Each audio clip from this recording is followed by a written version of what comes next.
Hello everyone, FPL Raptor here and welcome back to another video on my YouTube channel. In today's video I have my Game Week 2 preview, which is predominantly going to be focused around transfer tips, i.e. which players to buy and which players to sell. We do these videos every single week, so if you are new to the channel, make sure to subscribe for this weekly content along with my team selection videos and my deadline streams as well. But without further ado, let's jump into today's video.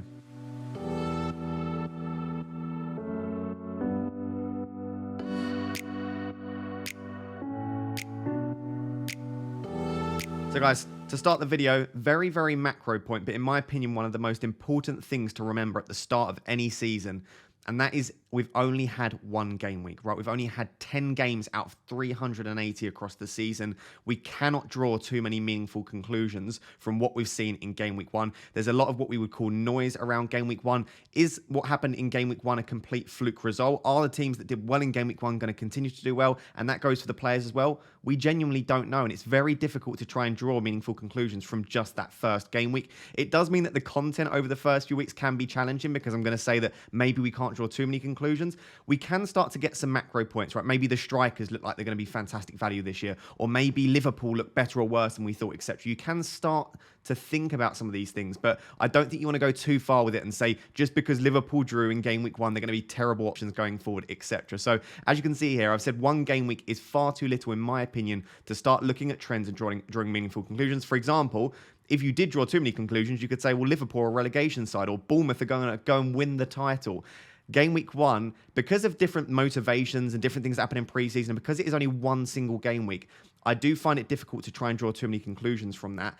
And it goes for data as well. Now, you know, if you watch my channel for a while, I do love data, and I try to use data to drive my decision making as much as possible. I think you need to be very careful when looking at data from just one or two matches and using that data to drive your decision making. Yes, you can say, listen, in game week 1, this player accumulated 1.5 XG. They had a fantastic game. But I don't think you can then use that and say, well, as a result, I'm going to bring in that player and they're going to continue to show that sort of XG over a long period of time. So I think you need to be really careful when using data from a small sample size. As I said here, there is a lot of noise and it's difficult to know how representative that data will be in the future. And for the first few game weeks, as a result, I think what you need to try and do, if possible, is you limit your hits, you limit the amount of drastic decisions you make and the amount of drastic changes you make to your team, i.e. I don't personally think it's the best time to wildcard, and make decisions based on numerous tools, whether it be the eye test, different opinions, underlying data a little bit, looking at just as many different things as possible to try and drive your decision making, and focus more so on, like I said, structure and macro points, as opposed to knee-jerk into specific players getting, for example, Mitrovic getting a brace, or Darwin looking absolutely fantastic. Try and think at more macro points. Look at your team and think, you've built this team for a reason, right? You spent arguably up to or more than a month thinking about the players that you wanted to select for your team, selecting the best structure possible, trying to build the best possible game week 1 team. I wouldn't knee-jerk and react too heavily to what we saw in game week 1, because I don't think we know that much further information on top of what we already knew at the start of the season. So, like I said, this is more of a macro point for me, just to not panic. Don't suddenly, unless you already have, try not to suddenly start taking massive hits, activate the wildcard, start panicking because game week 1 didn't go that well. And equally, even if game week 1 went perfectly for you and you scored like 90 or 100 points, don't overreact to that and think that your team is perfect. It's only one game week's worth of data. Try and sit back, try and be as patient as possible, collect as many weeks of information as possible, and then make your decisions after that. So a little macro point to start. Let's move on to some more transfer tips information. I know. I said don't rely on underlying statistics from one game week. I've just put them on your screen so that it's something to look at, and just so that you've got maybe a slightly more objective measure of the performances that we saw in game week 1. But I certainly wouldn't be driving your decision making too much based on, again, the data from game week 1 here. If you are new to the channel, by the way, I have partnered with Fantasy Football Hub for this season. They've actually very kindly extended their 50% off just for the early part of the season. So if you would like to still sign up to Fantasy Football Hub, it's not too late. If you use my link in the description, it'll be the first link in the description. You can get 50% off, and you can get access to most of the tools on their site for as little as £1.50 a month. So it's super cheap, and it massively helps to support the channel. And like I said, all of the stats that we use this season will be coming from Fantasy Football Hub. So the question on everyone's lips is, if you started with Kane, do you sell Kane for Haaland? Very luckily myself, I started with Haaland, so potentially potentially not the best person to ask because I don't know what I would actually do in that situation. I did say a couple of nights ago before the first price changes that I would personally have sold Kane for Haaland. I think Haaland's the best captaincy shout in game week 2 against Bournemouth at home. Obviously, Kane's got Chelsea away. But I said I would only probably do that if you're looking at captaining Haaland. Of course, now there have been price changes. So there might potentially be further price changes between the time that I record this, which is going to be on Monday evening, versus when it goes live on Tuesday evening. But at the time of recording this, Kane is now 11.4 million. He's fallen in price. And Haaland is 11.6 million. He's risen in price. So what that means is if you've got Kane and you don't have any money in the bank, you're going to have to take a hit to sell to Haaland. So what I'm going to discuss in this section, therefore, is for those of you that haven't made the move yet, if you've still got Kane and potentially you don't even have any money in the bank, is it worth losing the money that you're going to lose here, potentially as little as 0.2, as much as maybe 0.4 by the end of the week? And is it worth taking a hit if you need to try and get the money to do so? If we look at their fixtures, I would say their fixtures are pretty much the same, apart from obviously Tottenham do have a slightly trickier fixture in game week 2, but Spurs play Forest and Fulham in the next 6, so they've got 2 newly promoted sides. Man City play Bournemouth and Forest, so they've got two newly promoted sides as well. They've both got a slightly tricky fixture in there. Spurs have West Ham. Man City have Newcastle, and then the only difference is therefore Tottenham have Chelsea and City have Villa as the other fixture. So I would say largely, if you're looking up until game week 6 and even up until game week 8, the fixtures are very, very similar for the two teams. So if you're looking at more of a long period of time and you're not planning on doing a bit of a hokey-cokey between Kane and Haaland and you just want to keep one of them, I would argue that you captain Salah in game week 2 and you don't necessarily need to make the move to Haaland. Kane actually didn't look as bad as some people were saying. I thought he was pretty decent. He had a pretty decent chance, I think it was at the end of the first half or at the beginning of the second half to score. And if Kane scores, maybe picks up 2 or 3 bonus points and comes away with 8 or 9 points, I don't think we're necessarily even having such a big discussion about this. A lot of people would be tempted to keep Kane and say, for example, Erling Haaland didn't get the penalty. All of a sudden, you're looking at a very similar points. I know that is it's not what happened, but I just think we're looking at very fine margins between Kane blanking here and Haaland getting a brace. It could have quite easily been one attacking return for both of them. So try not to drive your decision making too much based on the outcome. But I will be honest, Erling Haaland was absolutely exceptional, right? The data supports that. And again, I know I'm not saying drive your decisions too much off data, but the data from that specific one game, he had quite a few chances. So as you can see here, his expected FPL points, which is a really nice statistic you can get from Fantasy Football Hub, which tells you based on the underlying data how many points they were expected to get. Haaland was projected to get 11.59 points. So he was a little bit lucky, but not particularly. Kane was actually projected to get 4.32. So maybe unlucky not to come away with, like I said, just one attacking return there, only picking up 2 FPL points. The expected goal involvement for the two of them was pretty drastically different. 0.5 for Kane, so not fantastic, but not terrible. Erling Haaland actually came away with 2 expected goal involvement. So he was expected to get exactly 2 goals, 2 goal involvements of some kind there. And again, that is slightly skewed by the penalty that he got, which sits at around a 0.8 expected goals. So potentially if you take away that penalty, it's only about a 1.2 expected goal involvement, but that's still exceptionally good. So I think what we can say with quite a lot of confidence is Haaland looked fantastic. And if he continues like that, he is going to score a hell of a lot of goals for Manchester City. He actually took 5 shots in total, Haaland. Kane only took 2 shots.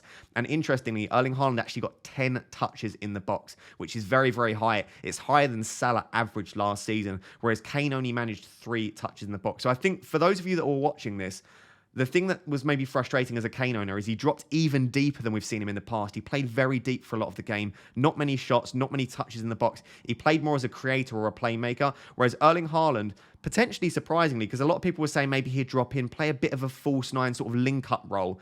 Erling Haaland played as a natural number 9. He was running in behind a lot of the time, and he was playing on the last line of the defence. So I think by all accounts, if I'm watching the 2 games and thinking about it, yes, I do think Haaland's a better option than Kane going forward. Yes, I do think Haaland's the best captaincy option in game week 2. So if the question comes, would you transfer Kane out to Haaland and lose 0.2 million?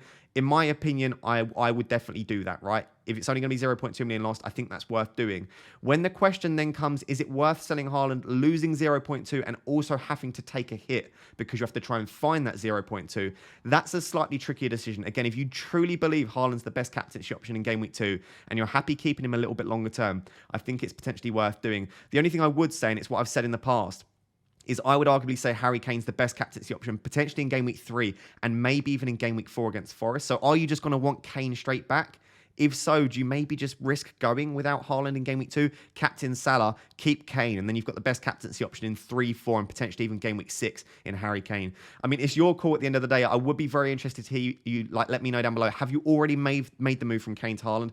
Are you looking at potentially doing it? Would you have to take a hit? This is, and again, it's something to learn moving forward. This is why I left money in the bank, right? I don't have to make this move specifically here, but I left 1 million in the bank because these things can happen. You can realize, actually, I've made a bit of a mistake, or I want to transfer a player out, and price rises can absolutely ruin that for you within the first couple of days of game week 1. So something to think about for Kane owners. If you're a Haaland owner, you're probably feeling pretty happy at the moment. For me, I am a Haaland owner, but my final opinion on it is, yes, I probably would do Kane to Haaland. If it's for a hit, though, I would maybe have a think about just what you want to do longer term from sort of game week 3 to game week 6. Something else which a lot of people are asking over on Twitter is, how long do we give to certain players? What is the time scale of where we say we're being patient, giving them a little bit of time, and when do we start to move off them? So some of the players that were asked over on Twitter were Neto, Bailey, and Rashford. How long do we give these players? And I've just noted a few things down here which I personally would be thinking about when deciding how long to keep these players. The first is, and it sort of links to the first point of the videos, have we really learned anything new? Right? Neto, Bailey, and Rashford aren't elite FPL options. They've never put up elite underlying data.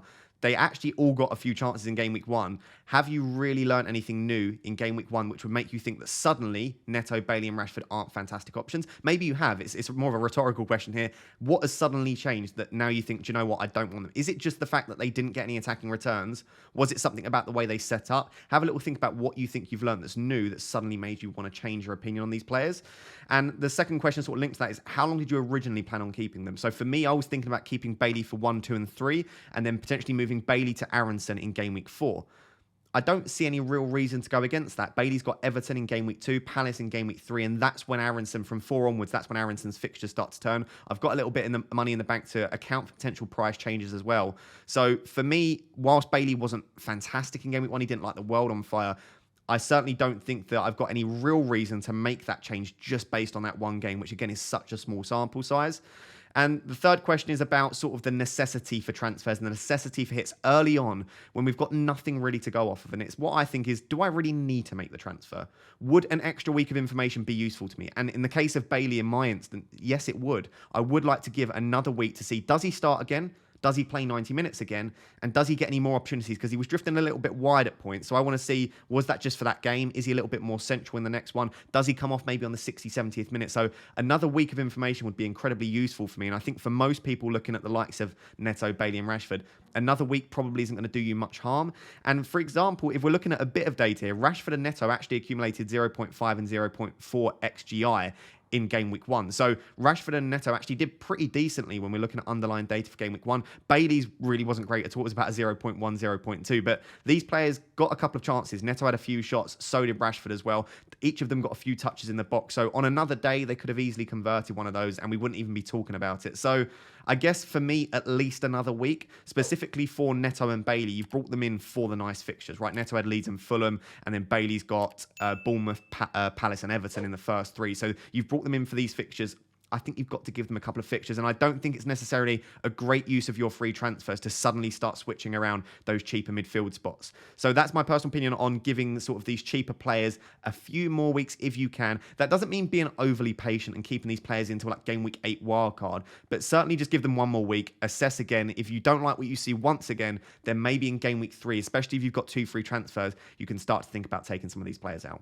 So a question that I actually got by sort of 4 or 5 people over on Twitter again was what to do about Perisic. And this goes for both owners and non-owners. What is my opinion on the Perisic situation at the moment? Again, we've only had 1 game week, so I can't really give a particularly accurate opinion, but I will tell you what my current overview of the situation is. Just to note, again, Sessegnon accumulated 0.64 XGI in game week 1. He's never going to sort of maintain that across the season. And I'm not suggesting for a second that any Spurs wing back will accumulate that across the season in every single game.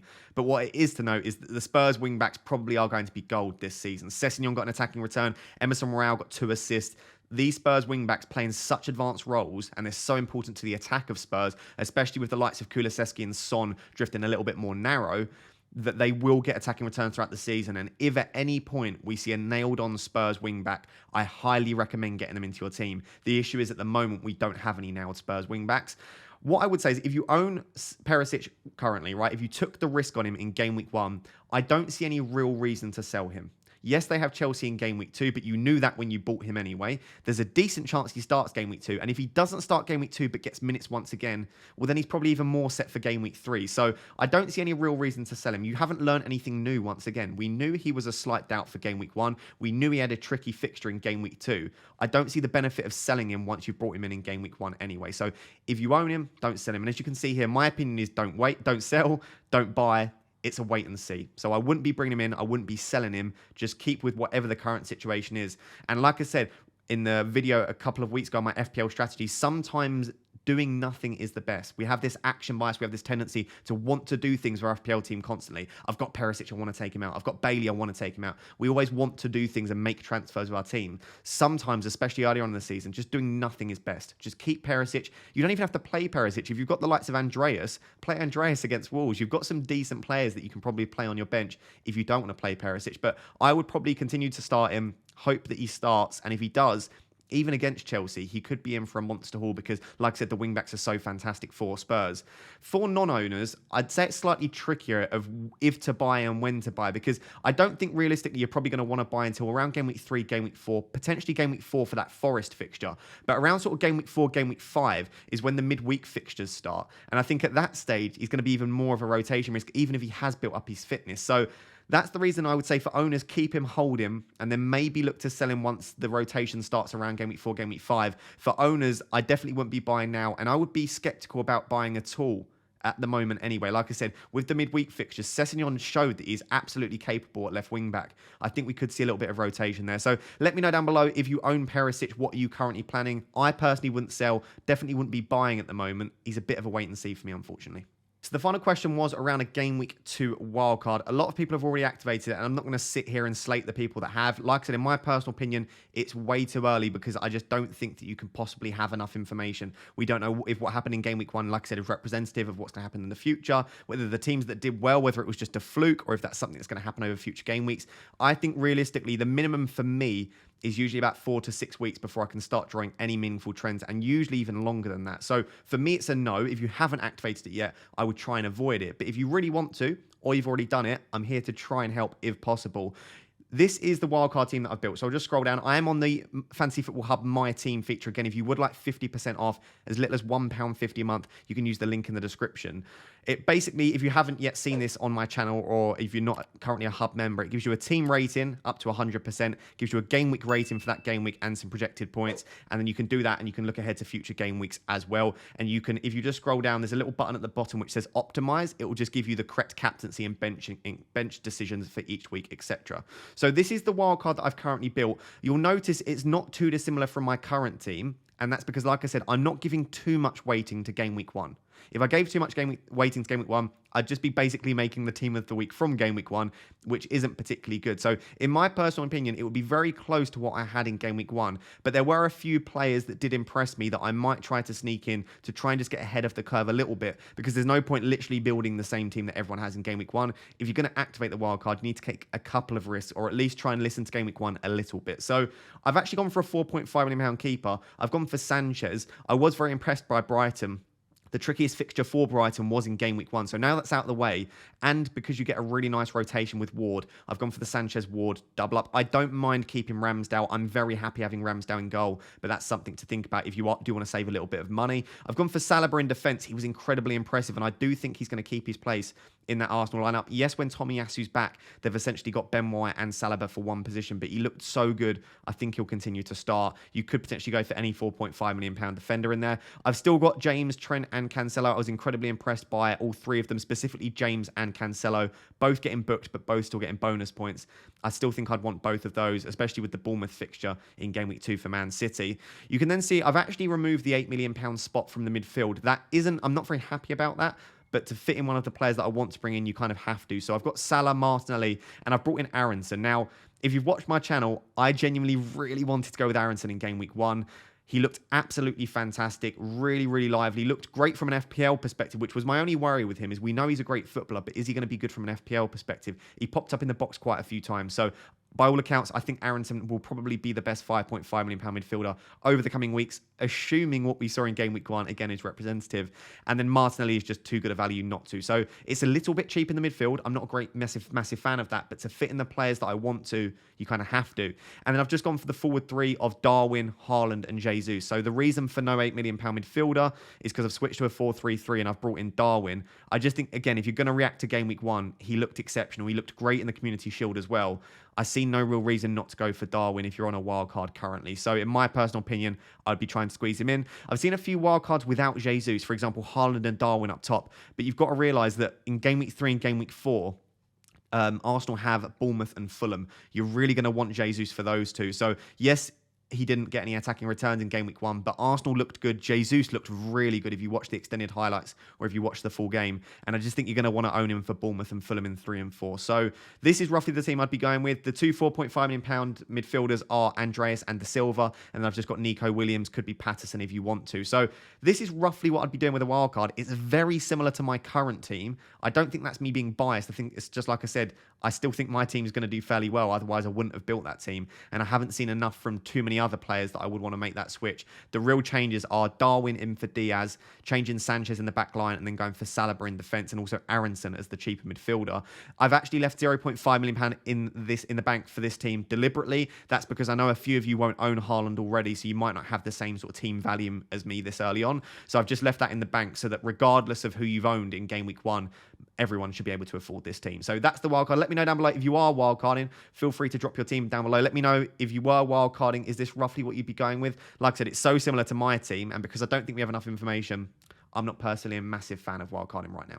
So guys, there you have it. That is my Game Week 2 preview / transfer tips video. As the weeks progress and we get more and more data, I can start to present more objective evidence to you and present the data and say you make the decision. For now, unfortunately, it's going to be mainly my opinion and me telling you just to relax, calm down, don't knee-jerk, don't make too many transfers, trust the team that you've built and try and collect as much evidence as you can over the coming weeks. If you are enjoying the content here on this channel and you did enjoy today's video, please do subscribe. It's completely free for you to do. You just scroll down 2 seconds, hit that subscribe button, hit the like button while you're down there. Feel free to comment to feed the algorithm gods. I appreciate you doing all of that. And like I said, do check out Fantasy Football Hub, 50% off, first link in the description. Until next time, guys, thank you very much for watching. Cheers. Bye-bye.